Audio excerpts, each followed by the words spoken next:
গণমাধ্যম এবং প্রত্যাশা, গণমাধ্যমের থেকে প্রত্যাশা কতটা মিটছে, কি প্রত্যাশা করছেন আপনি তা জানতে চাইছিলাম। সবাইকে একই প্রশ্ন অবশ্য অনেক গণমাধ্যমের বিষয়ে আসলে একটা উনি যেটা বলেন যে কম্পিটিশনের একটা জিনিস চলে আসে যে কোনো ক্ষেত্রেই। তো ইদানিং গণমাধ্যমের কম্পিটিশনটা আমার সাথে খুবই একটু কেমন হাস্যকর লাগছে। যেমন আজকের আপনার উদাহরণটা যদি দেই, যে আজকে মোটামুটি একটা আমরা মন্ত্রিসভার একটা গঠন আমরা পেয়েছি। প্রত্যেকটা যারা অনলাইন আছে, including to some extent independent live যে অনলাইন যেটা ফেসবুক পেজ ওটা সহ, যে প্রত্যেকটা মন্ত্রী কিনে আলাদা আলাদা যে ডাক পেয়েছেন সবাই কিনে আলাদা আলাদা একটা করে পোস্ট দিচ্ছে for more like, for more মানে ট্রাফিকের জন্য। তো এই জিনিসগুলো আমার কাছে খুবই হাস্যকর লাগে। তো ওই জন্য প্রত্যাশার যে ইম্পর্টেন্ট হচ্ছে আসলে এই মিডিয়ার ক্ষেত্রে আমি নিজে মিডিয়াতে কিছুটা কাজ করে কিছু অভিজ্ঞতা আছে, এইখান থেকে আমি বলছি এখানে দুইটা ব্যাপার কাজ করে। একটা আমরা বলি যে চাপের কথা যে চাপ আছে ওইটার থেকে আমি যেটা বেশি দেখি সেটা হচ্ছে আমাদের সদিচ্ছার অভাব আছে অনেক। সো যেমন খালেদ মহিউদ্দিন, তার একটা নিজস্ব একটা মতবাদ আছে, নিজস্ব একটা এজেন্ডা আছে। ওই এজেন্ডাগুলো না এখন আর হিডেন এজেন্ডা নাই। আমাদের আগেকার যে শাহাদ চৌধুরী সাহেব বা ওরকম সম্পাদকদের যাদের দেখেছি তাদের এজেন্ডাগুলো ওয়াজ ভেরি হিডেন। ওইটা খুবই আমার কাছে এটা মনে হয় যে এজেন্ডা থাকবেই, বাট কি ইন্টেলিজেন্ট, কি ব্রিলিয়ান্ট ছিল। ইভেন আব্দুল গাফফার চৌধুরীর আমরা যদি ওইভাবে দেখি বা শফিকুর রহমানের লেখাগুলো যদি পড়ি, সাদাত হোসেনের এজেন্ডা হিডেন ছিল বললে একটু মুশকিল হয় আমাদের জন্য। এখন এসে বোঝা যাচ্ছে, কারণ তাদেরকে কম্পিট করতে হচ্ছে অন্যদের সঙ্গে। বাট আমার যেটা কথা হচ্ছে কি যে এখন এই এজেন্ডাগুলো না হিডেন নেই, মানে তাদের খুব একটা ব্রিলিয়ান্ট হতে হয় না নিজেকে লুকানোর জন্য। না, সেটা তারা লুকাতে হয়তো চেষ্টা না, তারা হয়তো লুকাতে চেষ্টাও করে না, বরং উল্টাটাই করেন, এক্স্যাক্টলি বোঝানোর চেষ্টাটাই বেশি করে করেন। ওইটাই আমার কাছে দুঃখজনক আর কি, যে বেশি যে আপনার কি বলে আমি বুঝেই যাচ্ছি আপনাকে এবং আমাকে জোর করে বোঝানোর চেষ্টা করতেছেন আপনি যে আমি অমুক মতবাদের লোক। এক্স্যাক্টলি। তো মানে না, অনেক শেষ করেছেন আপনি? হ্যাঁ, আচ্ছা, এটা শেষ হবে না। আরিফার হোসেনের মিডিয়া থেকে প্রত্যাশা বা উনি যেহেতু গণমাধ্যমের মানুষ, আমি আবার পুরো ডিফারেন্ট একটা মিডিয়ার মানুষ যেহেতু, আমার মনে হয় আমাদের প্রত্যাশা হচ্ছে যে এটা যেহেতু একটা অল্টারনেট মিডিয়া এবং এটা এখন কিন্তু আপনাদের মেইন স্ট্রিম মিডিয়া থেকে অনেক স্ট্রং। অনেক স্ট্রং বলতে হচ্ছে যে আমি যদি আজকে এখানে আসার পথে দেখতাম একটা দুর্নীতি, আমি কিন্তু একটা ক্যামেরা দিয়ে ছবি তুলে, এটা কিন্তু একটা নিউ ট্রেন্ড। সো আমার মনে হয় এই ট্রেন্ডটা চলতে হবে আমাদের এই ইয়েতে। আমাদের প্রত্যাশা আমাদের কাছে, আমার প্রত্যাশা ওর কাছে, কোনো পলিসি মেকারের কাছে না। আমরা কি দেখছি না যে রাস্তায় উল্টা সাইডে মন্ত্রীর গাড়ির ভিডিও করে দেওয়ার পরে মন্ত্রী সরি বলছে, আইন করে বন্ধ করা হচ্ছে।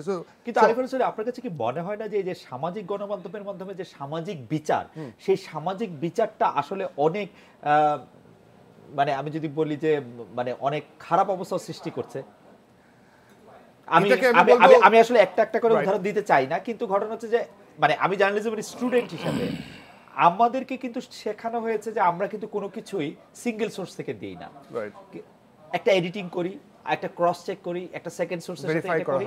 সামাজিক গণমাধ্যমের ক্ষেত্রে কিন্তু তার কোনো কিছু দরকার হয় না। আমরা এটা বিশ্বাস করতে শিখেছি, seeing is not even believing, right? আমাকে এটা সেকেন্ড, কিন্তু সেইটার ক্ষেত্রে কি কোনো এই জায়গাটাতে একটু ইয়ে আছে, কারণ এটা প্রিটি নিউ একটা মিডিয়া। এই জায়গায় আসলে আমরা তো অতটা শিক্ষিত না। আমরা নিজেদেরকে একটা মোবাইল পেয়ে মনে করি যে সিটিজেন জার্নালিজম, এরকম নতুন একটা টার্ম যে আমরা নিজেরা জার্নালিস্ট। এই জায়গাটায় আসলে আমাদের, আপনি ইউ আর ভেরি রাইট, যে আমরা হয়তো একপক্ষিকভাবে একটা ছবি তুলে দিচ্ছি, কিন্তু আমি আসলে জানছি না যে দোষটা কি পুলিশটা করেছে না আসলে মানে কে করেছে। সো আমার মনে হয় এই জায়গাটায় আমাদের অনেক কিছু নিজেদের শিখার আছে। এখানে যারা একটু কাজ করছে অথবা সোশ্যাল মিডিয়া, আমি একটা গভর্নমেন্টের সাথে একটা কাজ করছি, হচ্ছে সোশ্যাল মিডিয়া 101 নামে একটা কোর্স শুরু করেছি। সেটা হচ্ছে বিভিন্ন গ্রামে গঞ্জে যে মানুষকে বোঝানো যে সোশ্যাল মিডিয়ায় প্রপার এটিকেটগুলো কি, ম্যানারগুলো কি, what to do, what not to do. মানে এমন না যে আমি যখন প্রথমে যেহেতু বললাম যে একটা কিছু হলে ভিডিও করে তুলে দেবো, তা না। আমাকে একটা সেন্সেবল একজন সিটিজেন জার্নালিস্ট হতে হবে। মানে আমি যদি মনে করি যে রামুর ঘটনাটার পুনরাবৃত্তি যে আমাদের না হতে পারবে বা না হবে না, সেইটার ক্ষেত্রে আসলে আমরা কি করতে পারি? মানে আমাদের কিছু করার আছে? ওই তো বললাম যে এটার ক্ষেত্রে আসলে গভর্নমেন্টের সাথে একসাথে হাত মিলিয়ে অনেক কিছু করার আছে। বললাম না, একটা প্রজেক্ট চলছে আমার 64 জেলায় স্কুল কলেজে বাচ্চাদেরকে শেখানো হচ্ছে, একটা গাইড বুক দেওয়া হচ্ছে যে এই জিনিসগুলো আমি আগে ক্রস চেক করবো, ওই মূর্তি ভাঙছে শুনেই আমি একটা ছবি আপ দিব না, আমি একজন সেন্সেবল মানুষ হতে হবে। এই জিনিসগুলো আসলে করতে হবে। আরে ভাই, আগে না একটা কথা ছিল না যে ইতিহাস বদলায় কলমের সঙ্গে, আমি এখন বলি আসলে ইতিহাস বদলায় এখন ক্যামেরার সঙ্গে। আপনার যে ভিডিও করছে সেই অল্টারনেটিভ মিডিয়ার আসলে আরিফ ভাই আমার কাছে যেটা মনে হয় যে এই যে ক্রস চেকের বিষয়, এগুলা বিষয়ে কিন্তু আমরা জানি না। সিটিজেন জার্নালিজম নিয়ে আমি বলতে পারি যে আমরা ব্যক্তিগতভাবে অন্তত 2 দশকের উপর ধরে আমরা চেষ্টা করেছি অনেকভাবে যে চিঠি লিখে জানান।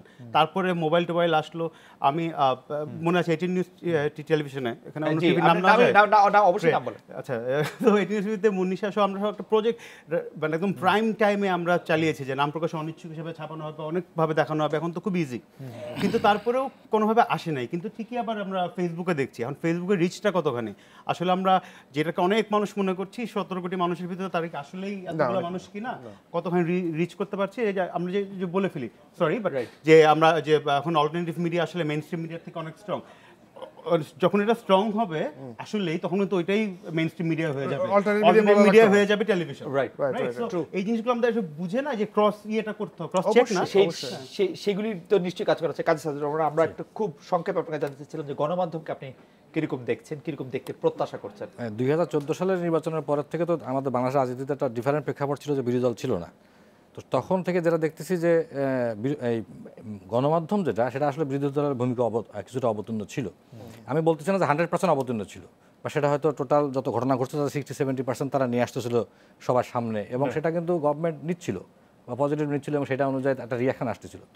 তো সেইটা যেহেতু এইবার নির্বাচনেও দেখা গেছে যে বিরোধী দলের অবস্থান খুবই সামান্য, তো সেখানে আমি মনে করি যে প্রত্যাশাটা একটু বেড়ে গেছে জনগণের মিডিয়ার উপরে, যে হ্যাঁ মিডিয়া একটা অবস্থানে থাকবে, যে সে যেন অ্যাটলিস্ট বিরোধী দলের ভূমিকাটা খুব সুন্দরভাবে তার মিডিয়ার মাধ্যমে উপস্থাপন করতে পারে। বিরোধী দলের ভূমিকা মানে সরকারের সমালোচনা করা, সরকারের সমালোচনা করার কথা শুধু না, মানে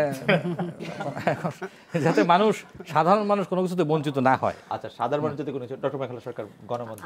প্রথমত আমি বলবো যে মানে as a mental health expert, media কিন্তু খুব ইনফ্লুয়েন্স করে আমাদের মানে মননকে, বিশেষ করে আমাদের দৃষ্টিভঙ্গি তৈরি করতে এবং আমার দৃষ্টিভঙ্গি পরিবর্তন করতেও। তো সেই জায়গাটা আমার মনে হয় যদি একটু মিডিয়া মানে মাথায় রাখে, এবং বিশেষ করে যারা এখানকার পলিসি মেকিংয়ের সাথে জড়িত, তাহলে কিন্তু একটা মানে যেটা মানে আমাদের একটা, এবং এতে যদি কনসেনসাস থাকে, সবারই যদি একটা কনসিস্টেন্সি থাকে, তাহলে কিন্তু সেটা এক ধরনের হলো পরিবর্তন আমাদের মধ্যে করতে পারে। কাজেই হলো গদ বাঁধা কিছু এন্টারটেনমেন্টের জায়গাগুলো না করে, অর্থাৎ আমি 40 মিনিট বা 30 মিনিটের একটা প্রোগ্রাম দেখলাম, সেটা যেন সেখানে শেষ না হয়ে যায়। এমন জায়গাগুলো আমি দেখতে চাই আসলে মিডিয়াতে, যেখানে আসলে আমাদের নতুন করে চিন্তার উদ্রেক করে এবং হলো আমাদের নতুন করে ভাবতে সাহায্য করে। বিশেষ করে যদি বিষয়টা এমন হয় যে আমি কিছু অন্তত প্রোগ্রাম বানালাম বা কিছু প্রোগ্রাম আমার এই চ্যানেলটাতে থাকলো, যেখানে হলো যে একটা বাচ্চা যখন এই জায়গাগুলো দেখে বড় হবে, বা একটা যে বাচ্চা বা শিশু কিশোর যেখানে বড় হবে, আফটার 20 ইয়ার্স এটা তাদের জীবন ক্ষেত্র, তাদের ভাবনা চিন্তা, তার ফিলোসফিক্যাল জায়গায় একটা প্রভাব রাখতে, ইমপ্লিমেন্ট করতে তাকে সাহায্য করবে, এবং মানে মানসিক গঠনের জায়গাটাতে সাহায্য করবে। তো আমি আরও আসলে মানে যে শুধুমাত্র এন্টারটেনমেন্টের বাদে এন্টারটেনমেন্ট থাকতে হবে, অর্থাৎ এই নাটকে, আমাদের টক শোতে, অন্যান্য সব কিছুতেই সেই কনস্ট্রাকটিভ এবং হলো যে এক ধরনের ভিশনারি জিনিস আমি দেখতে চাই, যেখানে এবং যেখানে এক ধরনের আধুনিক মনস্কতা যেখানে আসলে রয়েছে, অর্থাৎ যেখানে আসলে সোসাইটি এগিয়ে যাওয়ার যে জায়গাটা থাকে, সেই জায়গাটা যদি আসলে সেটাকে বেস করে যদি আমাদের এই প্রোগ্রামগুলো মানে করা হয়, সেই ভিশনটাকে মাথায় রেখে, তাহলে আমি বলবো যে এটা সত্যি একটা খুব গুরুত্বপূর্ণ